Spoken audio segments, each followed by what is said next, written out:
Okay, we're going to pick up with this next video talking about the Getting Started section, which is going to walk us through provisioning the VNet app configuration. So the first thing it tells us to do is go ahead and change to the VNet app subdirectory. If you're running Cloud Shell, that path might be a little different. So I'm just going to go ahead and launch VS Code.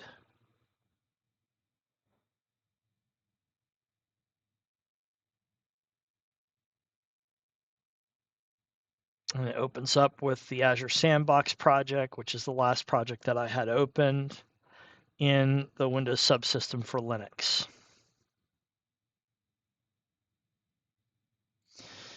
Okay, so we're working on VNet app now. So this is all the code for VNet app, and the first thing we're going to do is change the directory to VNet app. So if I do an LL here, you can see the files that are listed are equivalent to the files here in our Explorer in VS Code underneath VNet app.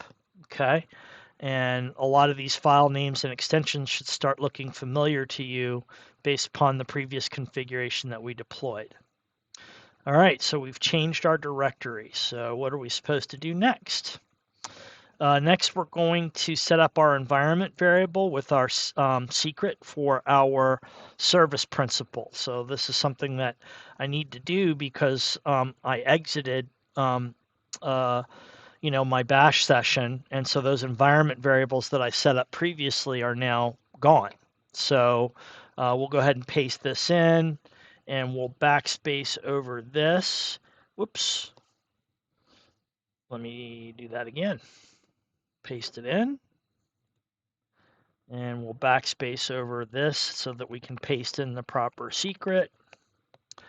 And I'm going to go actually get the secret from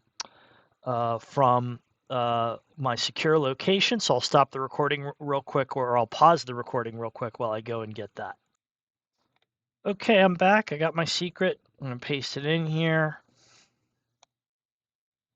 And that's done. So if we do an echo tf var arm client secret, we have our secret set up.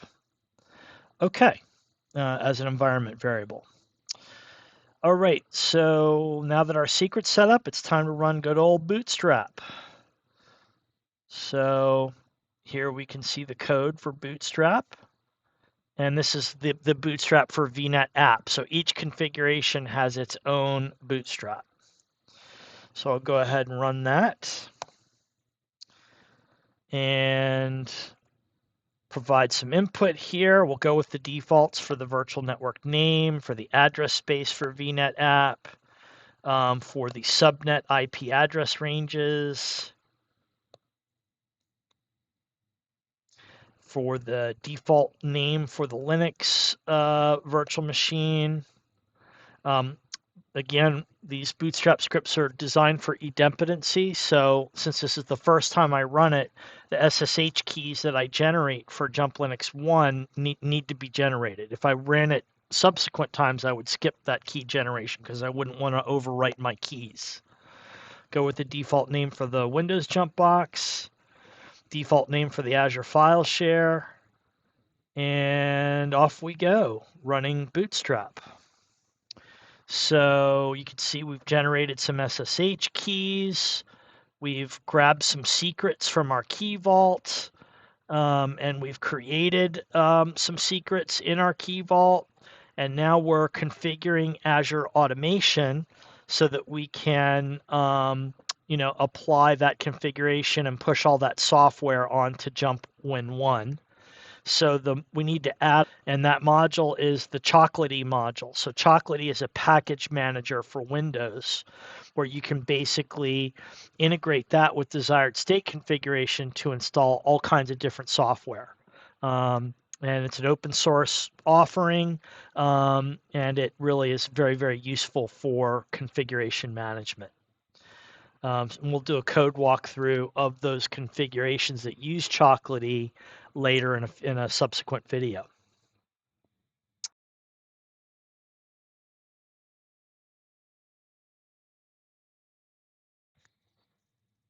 All right, the Chocolatey module's all provisioned in Azure Automation, and now we've imported a desired state configuration for our Windows jump box, and that's being compiled.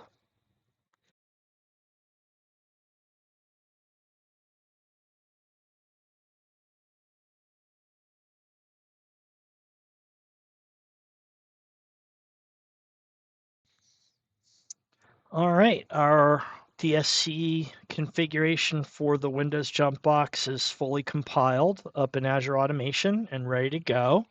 And our bootstrap finished, and we just echo back out the terraform.tfvars file, which you can see here. So these are all, this TFVars file gets created by Bootstrap, and all these values get populated. A bunch of them came from the previous configuration VNet shared. Some of them are new that were added as part of this configuration, either through user input or, as part of a post configuration. So yeah, the Bootstrap phase is complete. So let's see what we need to do next. So now we're going to do all the Terraform stuff. So first thing I'm going to do is do a Terraform init. And that's going to pull down my Terraform providers. And you can see this one uses 3 providers. It uses Random, Cloud Init, and Azure RM. And it creates these 2 new directories related to my providers. Okay. And we're going to do a Terraform plan and see if we were to apply this configuration, what all would get provisioned. So let's see if we can get a count here. If we apply this configuration, it's going to create 43 new resources. It's not going to change anything, and it's not going to destroy anything, which makes sense since this is the first time we've applied this configuration. All right, so that's what we're looking for when we do our Terraform. Oh, I forgot to do a Terraform validate. That plan would have failed if it was not a valid configuration, so I'll skip that. Now we'll do a Terraform apply, and I'll throw in a -- auto approve here, and we'll apply our configuration.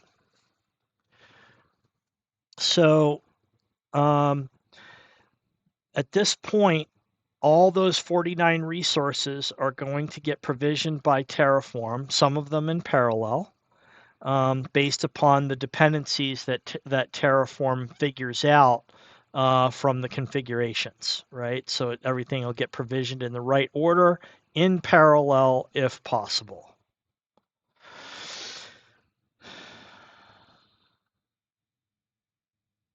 There's all kinds of stuff getting provisioned here. Network security groups, network security rules, private DNS zones, linking of those private DNS zones with virtual networks.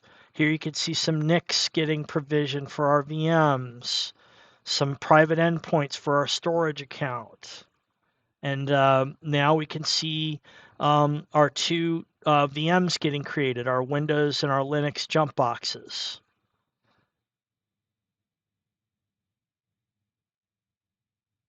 And the Windows jump box has a provisioner, so we're going to see some local exec output for that. That just started. So that's the PowerShell script running that registers the Windows jump box with Azure Automation desired state configuration. The Linux jump box, all the post configuration is being done by Cloud Init. Locally on that machine, so we're not going to see any output from that the way we do for Azure Automation desired state configuration. And yeah, you can see pretty much everything's complete except for our Windows jump box.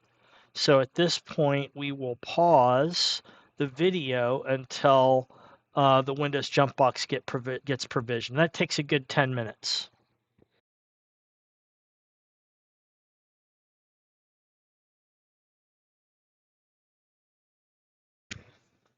All right. So jump win 1 was provisioned successfully. All that software got pushed on there. And now we're running a post-deployment script using a custom script extension on that machine. It doesn't really have much to do with jump win 1 itself, but we need jump win 1 as a domain joined machine to run a script to domain join the Azure files share. So that's the type of script that we pushed to run. And I'll walk through the code behind that in a bit. But it is kind of a good practice to have a domain joined machine that you can use to run scripts like that on. So it's helpful to have a jump box laying around for that type of automation. Okay, so we'll wait for this script to complete.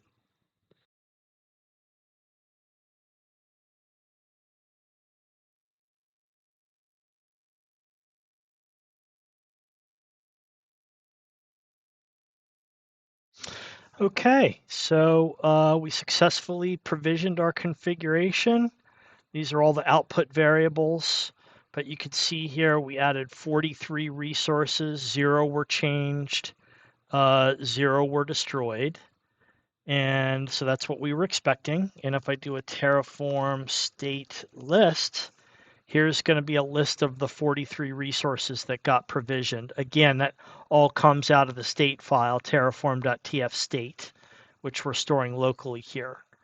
And then also the output variables are stored in the state file. And those output variables are things that we can use in future configurations to drive automation in configurations that depend upon this one. And there are a few. So I think that's it for getting started. Yep, that's it. So we'll go ahead